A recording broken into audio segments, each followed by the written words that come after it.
છેલ્લા લેક્ચરમાં આપણે સમજ્યા હતા સોલેનોઇડ અને ટોરોઇડ વિશે। તો ખાસ સમજો કે આ જે બે ટોપિકની આપણે ચર્ચા કરી હતી ગયા લેક્ચરમાં એ મોસ્ટ ઇમ્પોર્ટન્ટ ટોપિક આપણે એને કહી શકીએ, બરાબર। તો એક્ઝામની દ્રષ્ટિએ પણ એ બે ટોપિકમાંથી વારંવાર પ્રશ્નો પૂછાય છે, કાં તો એનો દાખલો આવે કાં તો એ થિયરી પૂછાય।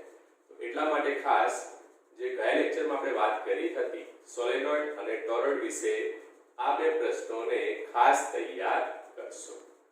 ચાલો હવે આપણે થોડાક લેક્ચર પાછા થિયરીની ચર્ચા કરી, હવે પાછા આવી જઈએ આપણે પાછા દાખલા ઉપર। તો સોલેનોઇડ અને ટોરોઇડ વિશે જે આપણે લાસ્ટ ટોપિક સુધી ચલાવ્યું હતું ત્યાં સુધીના જે પણ દાખલા હોય ઉદાહરણ અને સ્વાધ્યાયના એ આપણે પાછા ફરીથી પૂર્ણ કરી। આ પૂર્ણ કર્યા પછી ફરીથી પાછા આપણે થિયરી ઉપર જઈશું, બરાબર। તો એ માટે તમારી સાથે ટેક્સ્ટ બુક રાખો જેથી તમે દાખલાની રકમ પણ સાથે સાથે વાંચી શકો। તો સમજો આજનો આપણો પહેલો દાખલો છે ઉદાહરણ 4.6। સમજો ઉદાહરણ 4.6 ચોપડીમાં જુઓ એની રકમ, બરાબર।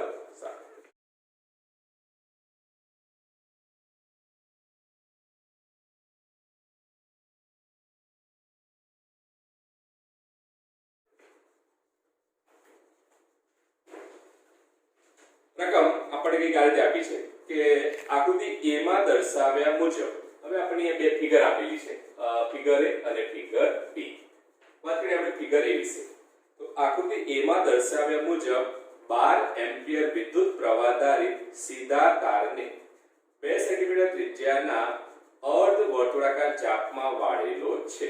સમજો આપણી પાસે એક સુરેખ તાર હતો, આ સુરેખ તારમાંથી વહેતો પ્રવાહ કેટલો છે 12 એમ્પિયર અને તેને આપણે આ અર્ધ વર્તુળાકાર ચાપમાં વાળેલો છે। આ જે અર્ધ વર્તુળાકાર ચાપમાં વાળ્યો છે એની ત્રિજ્યા આપણને આપેલી છે કેટલી 2 સેન્ટીમીટર। આગળ વાત કરીએ, ધારો કે આ ચાપના કેન્દ્ર પર ચુંબકીય ક્ષેત્ર B છે। તો ઓપ્શન A આપણને કીધું છે કે સીધા વિભાગો વડે ઉદ્ભવતું ચુંબકીય ક્ષેત્ર કેટલું હશે। સમજો ફિગર A માં સીધા વિભાગો વડે એટલે કે આ વિભાગ જે આપણને આપી છે સીધા વિભાગો વડે ઉદ્ભવતું ચુંબકીય ક્ષેત્ર આપણે શોધવાનું છે। ચલો પહેલા આપણે એની વાત કરીએ, સમજો।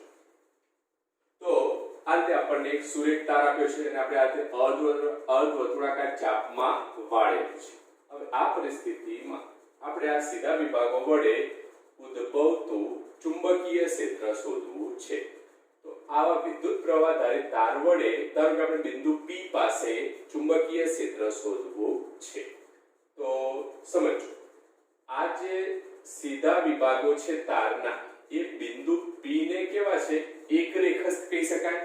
તો આ પરિસ્થિતિમાં ધારો કે આવા પ્રવાહ ધારિત તાર ઉપર આપણે સૂક્ષ્મ લંબાઈનો ખંડ dl લઈએ અને એના માટે સ્થાન સદિશ r લઈએ, તો dl સદિશ અને r સદિશ બંને કેવા કહેવાય એકબીજાને સમાંતર। કેમ સમાંતર કહી શકાય? તો સમજો આપણે કહી શકીએ કે અહીંયાથી આપણે બિંદુ P ધ્યાનમાં લઈએ, આ બિંદુ P એ વિદ્યુત પ્રવાહ ધારિત તારને સુરેખ ભાગોને એટલે કે આ વિદ્યુત પ્રવાહ ધારિત તારના આ સુરેખ વિભાગો માટે કેવું છે એક રેખસ્થ છે।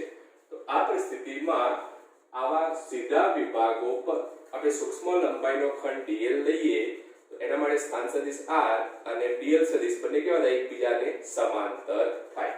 તો એ પરિસ્થિતિમાં જો આપણે એનું મૂલ્ય શોધવું હોય, આપણે એનું મૂલ્ય શોધવું છે તો આપણે લખી શકીએ માનાંકમાં dl સદિશ ક્રોસ સદિશ r, તો આપણે લખી શકીએ r dl sin θ, જ્યાં θ કોની વચ્ચેનો ખૂણો r અને dl વચ્ચેનો ખૂણો। તો આપણે પહેલા જ વાત કરી કે બિંદુ P એ વિદ્યુત પ્રવાહ ધારિત તારના સુરેખ ભાગોને આ સુરેખ ભાગોને કેવું છે એક રેખસ્થ છે।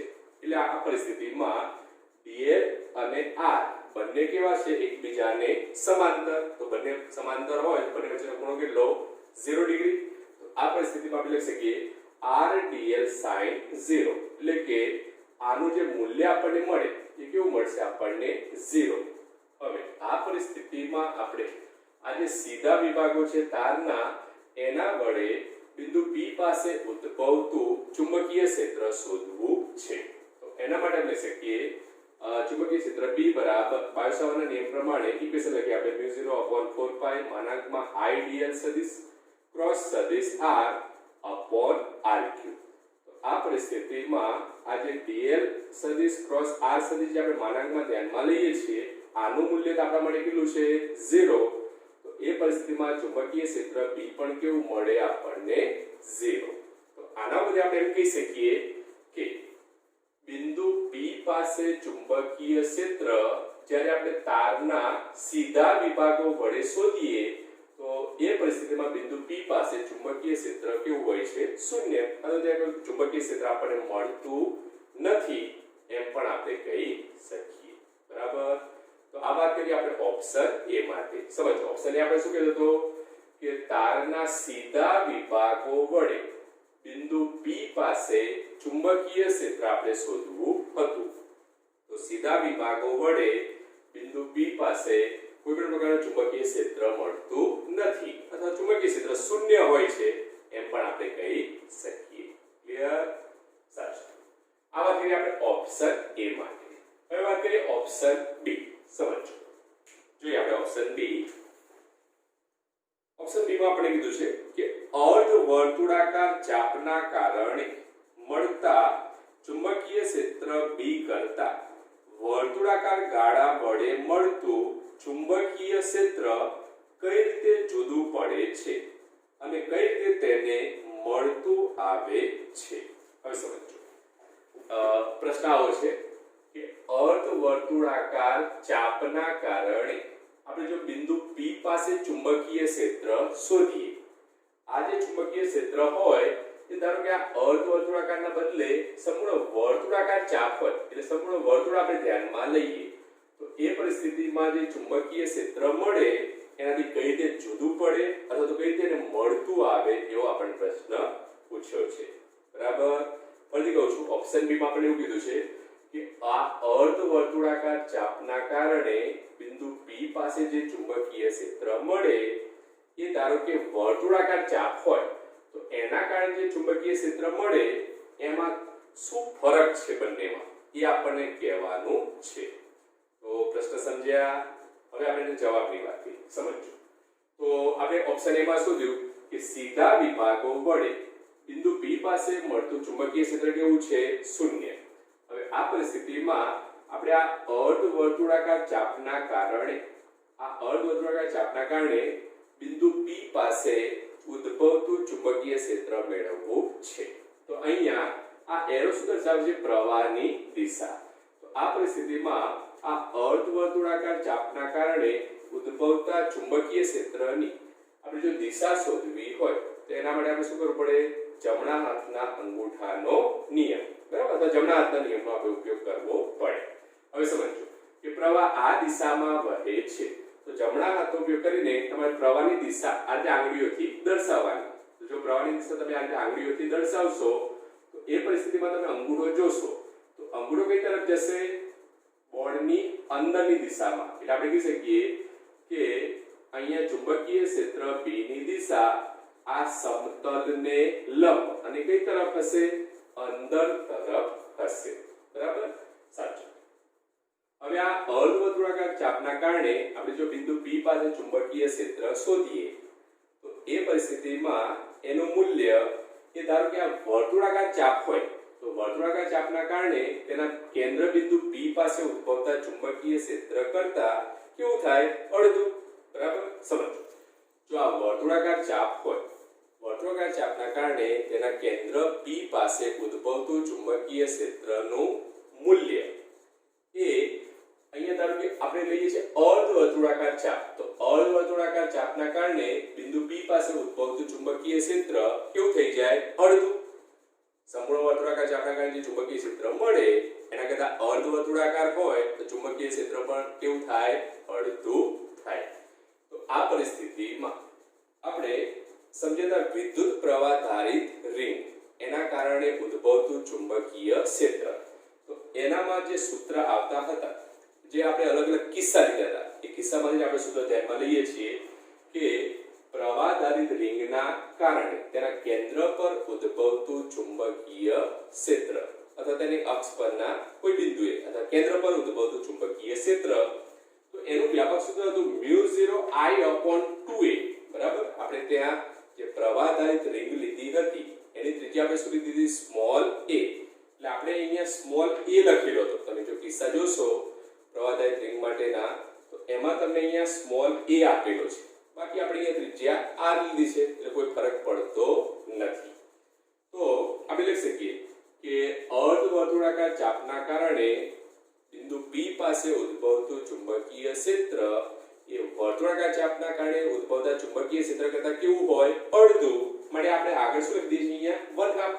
માટે આપણે અહીં લખ્યું છે 1/2. તો ચુંબકીય ક્ષેત્ર P નું મૂલ્ય આપણે શકીએ B બરાબર 1/2 μ0I/2r. તો આ આપણને મળ્યું પ્રવાહ આધારિત રિંગના જે કિસ્સા જોયા હતા એના બધી આપણે આ સૂત્ર ધ્યાનમાં લીધું છે. ત્યાં વ્યાપક સૂત્ર હતું μ0I/2a, બરાબર. સાચું. હવે રકમમાં તમને વેલ્યુ આપી છે કે પ્રવાહની વેલ્યુ કેટલી આપી છે? તારમાંથી વહેતો પ્રવાહ 12 એમ્પિયર અને ત્રિજ્યા આપેલી છે આપણને 2 સેન્ટીમીટર. તો આ જ વેલ્યુ આપણે અહીંયા મૂકી દઈએ. I અને R ની વેલ્યુ તમે મૂકશો. μ0 અચળાંક 4π × 10⁻⁷.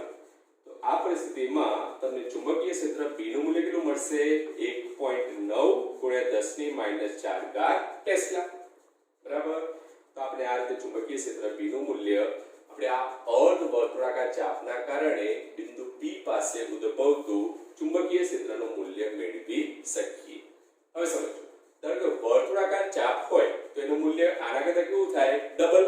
એટલે આપણે લખી શકીએ જો વર્તુળાકાર ચાપના કારણે ઉદ્ભવતું ચુંબકીય ક્ષેત્ર આપણે જો શોધવું હોય બિંદુ P પાસે, તો મૂલ્ય ડબલ 3.8 × 10⁻⁴ ટેસ્લા. એ કોના માટે?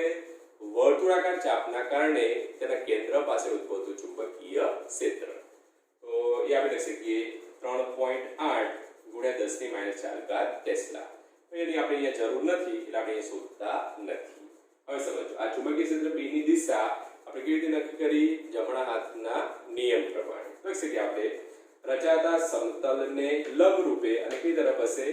અંતર તરફની દિશામાં હશે. સમજો, પ્રવાહ જે દિશામાં વહે દિશામાં આંગળીઓને ગોઠવો.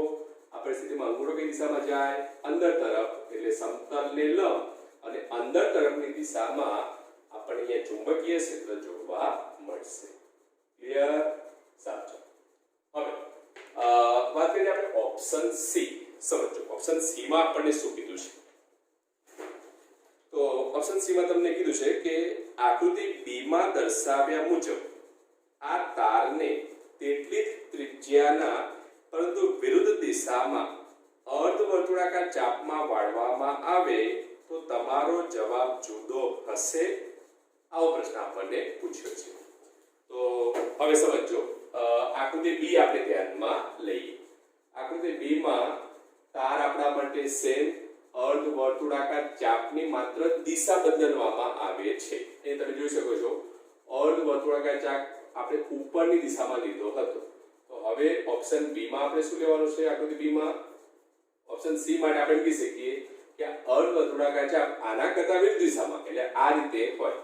તો આ પરિસ્થિતિમાં જો ઓપ્શન B માં આપણે જવાબ મેળવ્યો એમાં કંઈ ફરક પડે આ કે ના? તો સમજો કે પ્રવાહ આધારિત તાર પણ એ છે, અર્ધવર્તુળાકાર ચાપની ત્રિજ્યા પણ સેમ જ છે, વહેતો પ્રવાહ પણ કેવો છે? સેમ જ.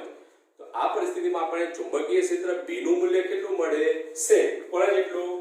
ઓપ્શન B માં જે ચુંબકીય ક્ષેત્ર આપણે મેળવ્યું હતું અર્ધવર્તુળાકાર ચાપના કારણે બિંદુ P પાસે ઉદ્ભવતું ચુંબકીય ક્ષેત્રનું જેટલું મૂલ્ય હતું એટલું જ આપણને ઓપ્શન C માં, જાણો કે ચાપને આપણે વિરુદ્ધ દિશામાં લઈ જઈએ તો ચુંબકીય ક્ષેત્ર B નું મૂલ્ય આપણને એટલું જ મળે.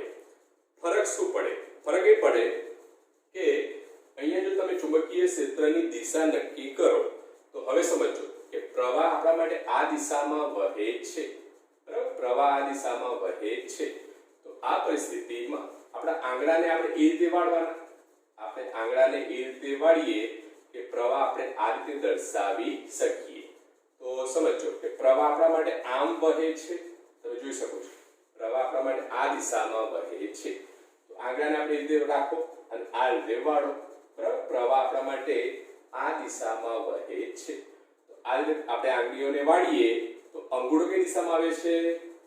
બોર્ડ બળના સમતલને લંબ અને કઈ તરફ બહાર તરફ એટલે પરિસ્થિતિ આપણે કહી શકીએ કે આ પરિસ્થિતિમાં ચુંબકીય ક્ષેત્રની દિશા આ જે સમતલ રચાય એ સમતલને લંબ અને કઈ તરફ હોય છે બહાર તરફ હોય છે આ રીતે આપણે એને દર્શાવી શકીએ ક્લિયર તો આ વાત કરી આપણે ઉદાહરણ 4.6 આમ જોઈએ તો થિયરિટિકલ જ છે પ્રશ્ન એમાં ગણતરી ખાલી આટલી જ છે એટલે થિયરિટિકલ પ્રશ્ન છે એટલે એને ખાસ આ રીતે સમજજો બરાબર સાચું હવે વાત કરીએ આપણે ઉદાહરણ 4.7 તો જો પહેલા એની રકમ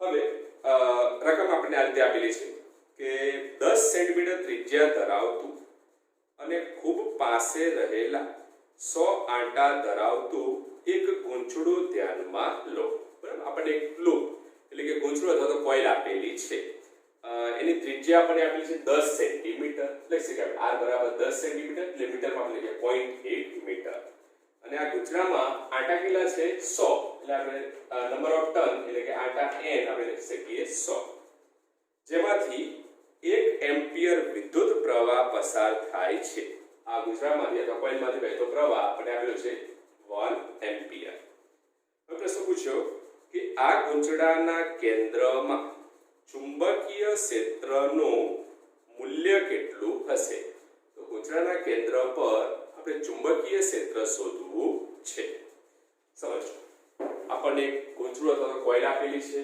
એની ત્રિજ્યા આપેલી છે 10 સેન્ટીમીટર ગૂંચળામાં આંટાની સંખ્યા છે 100 એમાંથી વહેતો પ્રવાહ છે 1 એમ્પિયર પ્રશ્ન આપણે પૂછ્યો કે ગૂંચળાના કેન્દ્ર પર ચુંબકીય ક્ષેત્ર શોધો તો આપણે એ થિયરી યાદ કરીએ વિદ્યુત પ્રવાહ ધારિત તાર અથવા તો રિંગ એના માટે આપણે ચુંબકીય ક્ષેત્રનું સૂત્ર મેળવ્યું હતું બરાબર તો આ જે ચુંબકીય ક્ષેત્રનું સૂત્ર મેળવ્યું હતું આપણે B બરાબર μ0 ni a2/2 a2 + x2 3/2 બરાબર આ સૂત્ર ઉપરથી આપણે એના કેટલાક વિશેષ કિસ્સાઓ જોયા હતા અથવા ખાસ કિસ્સાઓ આપણે જોયા હતા તો આ ખાસ કિસ્સાઓ પરથી એમાં એક સૂત્ર આવતું હતું કે જો ગૂંચળાના કેન્દ્ર પર આપણે ચુંબકીય ક્ષેત્ર શોધવું હોય તો એનું વ્યાપક સૂત્ર હતું B બરાબર μ0 ni/2a તે આપણે સ્મોલ a ત્રિજ્યા લીધી હતી એટલે અહીંયા e આવતો હતો અહીંયા આપણે ત્રિજ્યા કેપિટલ R લઈએ છીએ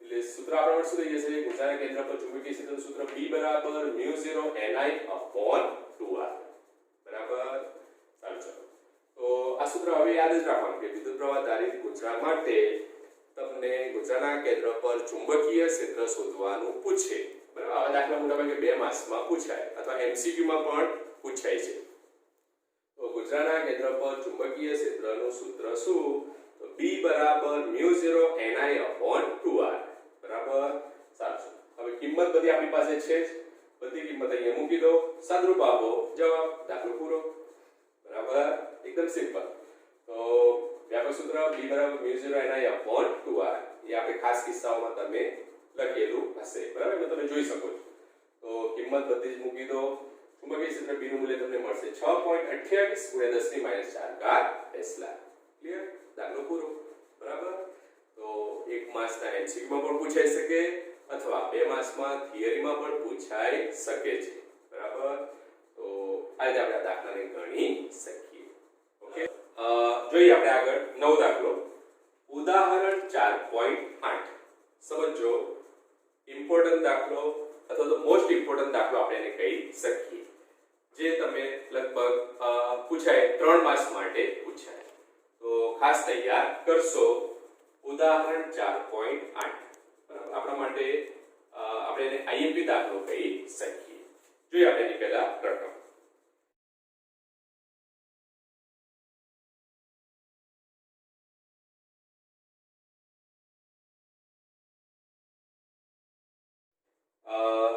આપણે એક આકૃતિ આપેલી છે રકમ નીકાળી છે આકૃતિમાં દર્શાવ્યા પ્રમાણે વિદ્યુત પ્રવાહ I ધારિત વર્તુળાકાર આડછેદનો એક લાંબો સીધો તાર દર્શાવેલો છે જેની ત્રિજ્યા તમને સ્મોલ a આપેલી છે.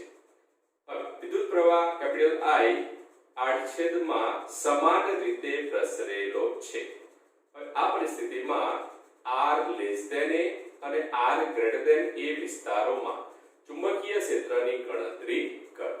સમજો પ્રશ્ન આપણને આ રીતે આપેલો છે. આ રીતે આપણને એક વિદ્યુત પ્રવાહ ધારિત તાર આપેલો છે. આપણા માટે એક વિદ્યુત પ્રવાહ ધારિત તાર છે. આ તારમાંથી વહેતો પ્રવાહ ધારો કે કેપિટલ I છે એ વાહક તારના આડછેદમાંથી સમાન રીતે વહે છે. હવે આ પરિસ્થિતિમાં આ જે વાહક તાર છે એની ત્રિજ્યા આપણને સ્મોલ a આપેલી છે. બરાબર, એટલે વાહકના આડછેદની ત્રિજ્યા આપણે કહી શકીએ સ્મોલ a.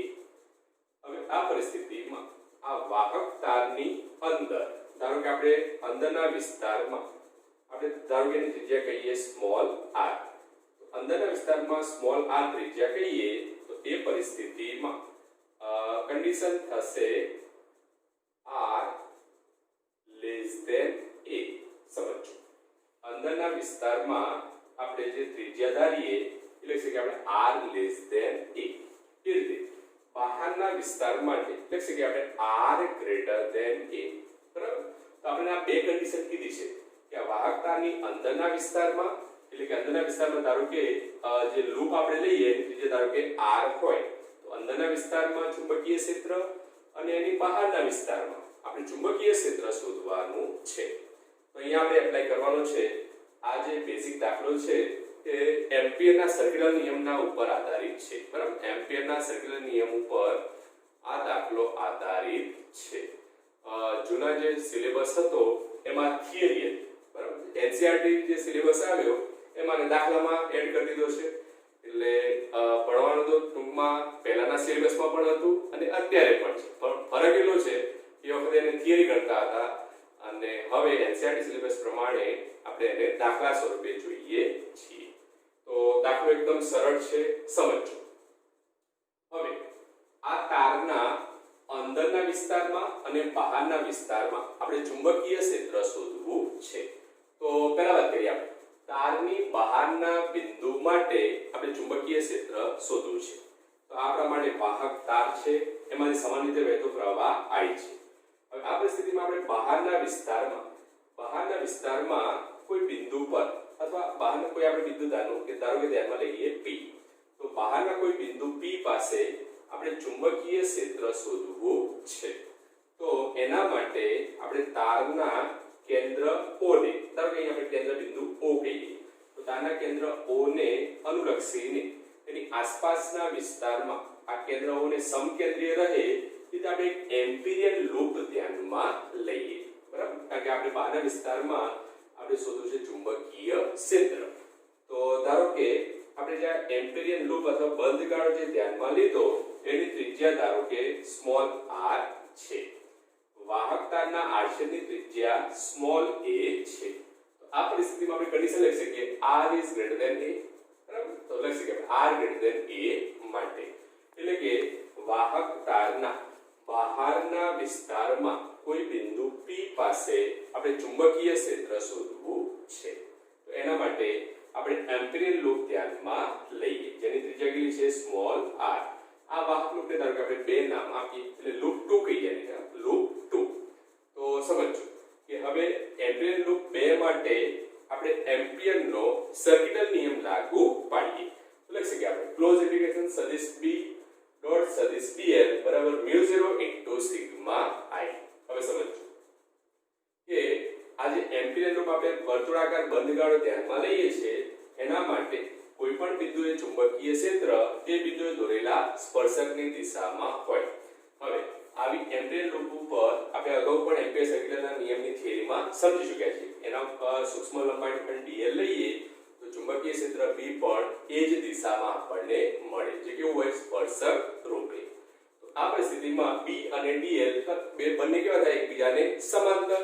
તો આપણે ખૂણો બંને વચ્ચે કેટલો લઈ શકીએ 0 એટલે કે આપણે close integration B dl cos θ. તો θ ની વેલ્યુ કેટલી 0. તો આપણે લખી શકીએ cos 0 બરાબર μ0 ઇન્ટુ સિગ્મા ની જગ્યાએ આપણે અહીં લખી દીધું છે I.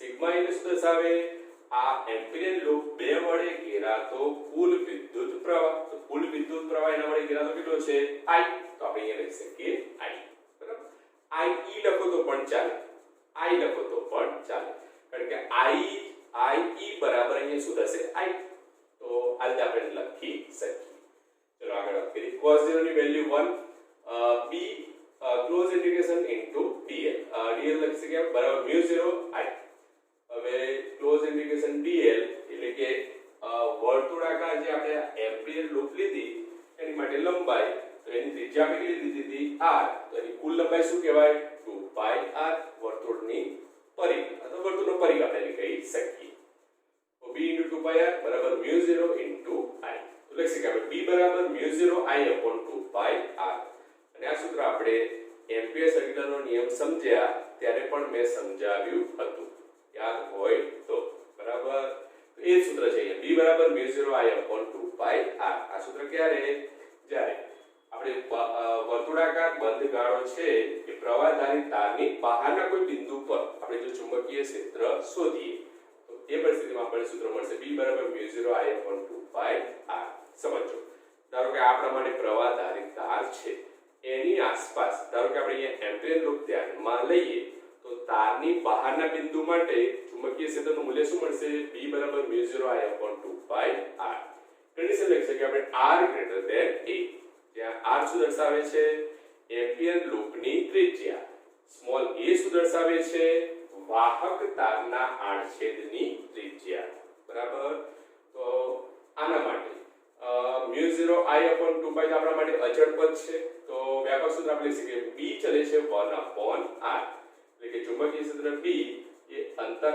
r ના કેવું હોય છે વ્યસ્ત પ્રમાણમાં હોય છે સાચું હવે આ જે વાહક તાર છે એના અંદરના વિસ્તારમાં કોઈ બિંદુ પાસે આપણે ચુંબકીય ક્ષેત્ર શોધવું છે તો એના માટે આ જે વાહક તારનો આડછેદ છે એની અંદરના વિસ્તારમાં આપણે એક એમ્પિરિયન લૂપ ધ્યાનમાં લઈએ ધારો કે એની ત્રિજ્યા આપણે શરૂઆતમાં અહીંયા ધારીએ r1 અથવા r પણ લઈ શકો છો પણ અહીંયા r બંને કોમન ના થાય એટલે આપણે અહીંયા r1 લખીએ છીએ તો ધારો કે તારનો જે આડછેદ છે એના માટે આપણે કેન્દ્ર O ને અનુલક્ષીને તેની આસપાસ આપણે r1 ત્રિજ્યા એક એમ્પિરિયન લૂપ ધ્યાનમાં લઈએ આ લૂપને આપણે આપીએ નંબર 1 તો r1 ત્રિજ્યાની એમ્પિરિયન લૂપ જે છે એ ક્યાં છે તારની અંદરના વિસ્તારમાં તો આ પરિસ્થિતિમાં લખી શકીએ આપણે r a અથવા r1 a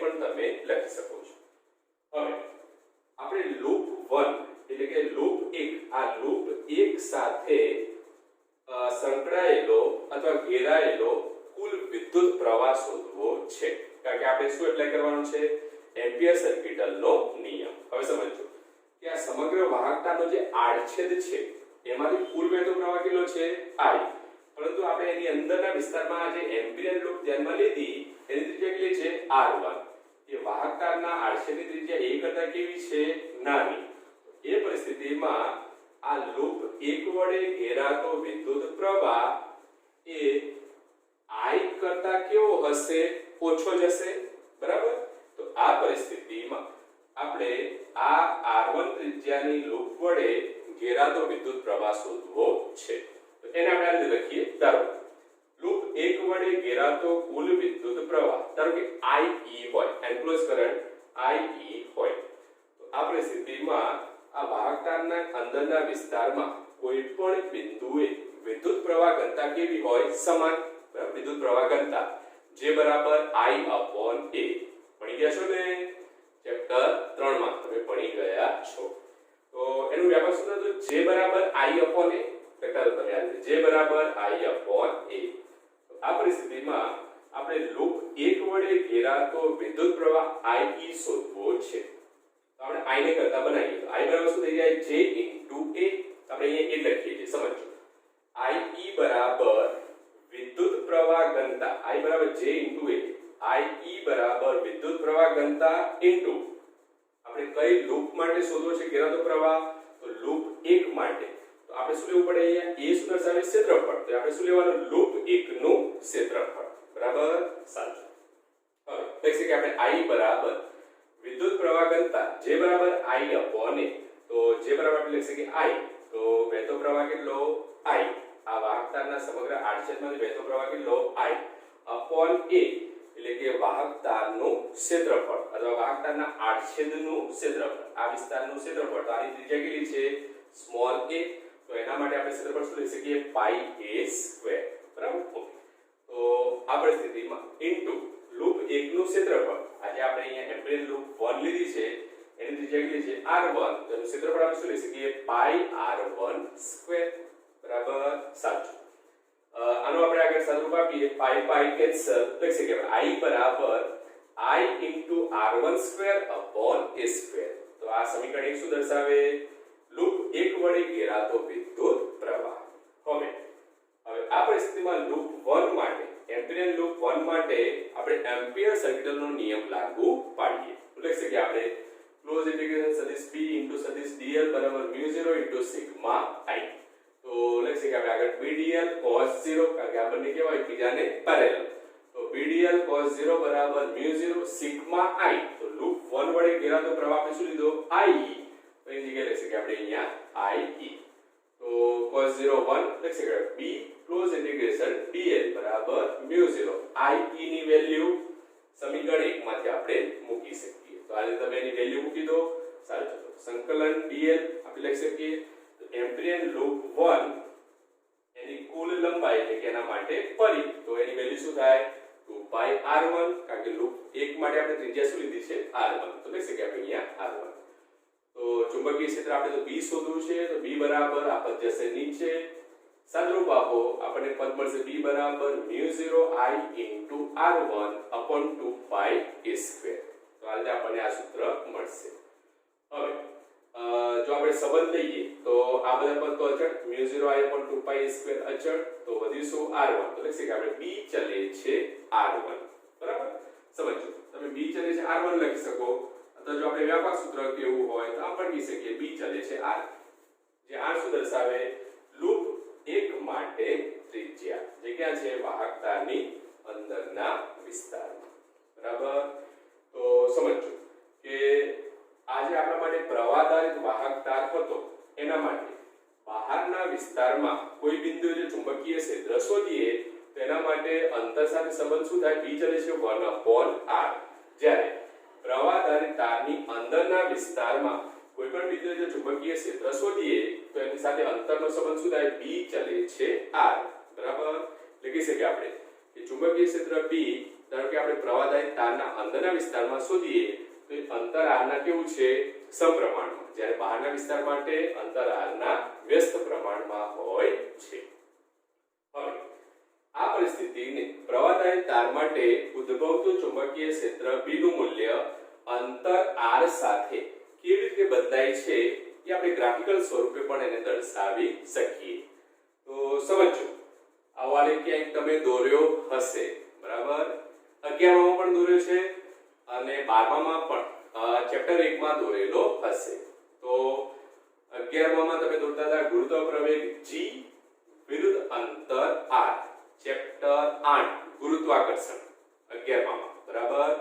12માં ચેપ્ટર 1 વિદ્યુત ક્ષેત્ર, તો એમાં પણ આવતું વિદ્યુત ક્ષેત્ર E વિરુદ્ધ અંતર r, અને હવે પાછું ચેપ્ટર 4 માં ચુંબકીય ક્ષેત્ર B વિરુદ્ધ અંતર r. તો સમજો કે અહીંયા આપણે કન્ડિશન જો કેવી હોય તો આપણે કહી શકીએ અહીંયા સમજો કે આપણે અંદરના વિસ્તારમાં વાત કરીએ, આ વિભાગ શું દર્શાવે અંદરના વિસ્તાર, તો અંદરના વિસ્તાર માટે આપણે કન્ડિશન લખી શકીએ અહીંયા r less than a માટે. સમજો r less than a માટે ચુંબકીય ક્ષેત્ર B એ અંતર r સાથે કેવું છે સમપ્રમાણમાં, એટલે કે જો અંતર r વધશે તો ચુંબકીય ક્ષેત્ર B પણ વધશે, માટે અહીંયા સ્ટ્રેટ લાઈન દર્શાવેલી છે. સારું, એનાથી આગળ વાત કરીએ r equal to a, બરાબર. r બરાબર શું થઈ જાય a, એનો શું થાય કે જે આપણે અંદરની એમ્પિયર લૂપ લીધી હતી એ ધારો કે વાહકતાના આડછેદની ત્રિજ્યા જેટલી હોય, એટલે કે r બરાબર શું થાય a, તો r બરાબર a થાય એ પરિસ્થિતિમાં ચુંબકીય ક્ષેત્ર B આપણને કેવું મળે મહત્તમ. અહીંયા આપણને ચુંબકીય ક્ષેત્ર B કેવું મળશે મહત્તમ, એ આપણે કેવી રીતે શોધી શકીએ, તો આ પરિસ્થિતિમાં અહીંયા r ની જગ્યાએ લખી દો a, બરાબર, કારણ કે આપણા માટે અહીંયા વાહકતાના આશયની ત્રિજ્યા કેટલી છે a, તો એ તમે a મૂકો તો સૂત્ર શું થાય? b બરાબર μ0I/2πa. આટલું મહત્તમ ચુંબકીય ક્ષેત્ર તમને આ બિંદુએ મળશે. ક્લિયર? ચલો આગળ વાત કરીએ. હવે વાહકતાના આછેદની બહારના બિંદુ માટે, બહારના વિસ્તારમાં આપણે વાત કરીએ તો અંતર r સાથે ચુંબકીય ક્ષેત્ર b શું થાય? ઘટે. અંતર r જેમ વધશે ચુંબકીય ક્ષેત્ર b શું થશે? ઘટશે. માટે આપણે આ ઘટાડો દર્શાવેલો છે. તો અહીંયા સંબંધ શું મળે? b ચલે છે 1/r. એ ક્યારે? જ્યારે r a હોય ત્યારે. તો અહીંયા તમે લખી શકો r a માટે. આ વિભાગ r less than a માટે, આ વિભાગ r equal to a માટે, આ વિભાગ r greater than a માટે. તો આને એક સમજો ખાસ. અહીંયા સ્ટ્રેટ લાઈન છે, અહીંયા સ્ટ્રેટ લાઈન નથી, અહીંયા કર્વ શેપ છે. બરાબર? તો આ રીતે આપણે દાખલાને સમજી શકીએ. ફરીથી કહું છું, મોસ્ટ ઇમ્પોર્ટન્ટ દાખલો છે, ખાસ તૈયાર કરશો. ઉદાહરણ 4.8 ઇમ્પોર્ટન્ટ દાખલો આપણે એને કહી શકીએ. તો આ લેક્ચરમાં આપણે આટલે સુધી રાખીએ છીએ. તો સારી રીતે ચોપડામાં સમજીને લખી લેશો. બરાબર? ઓકે.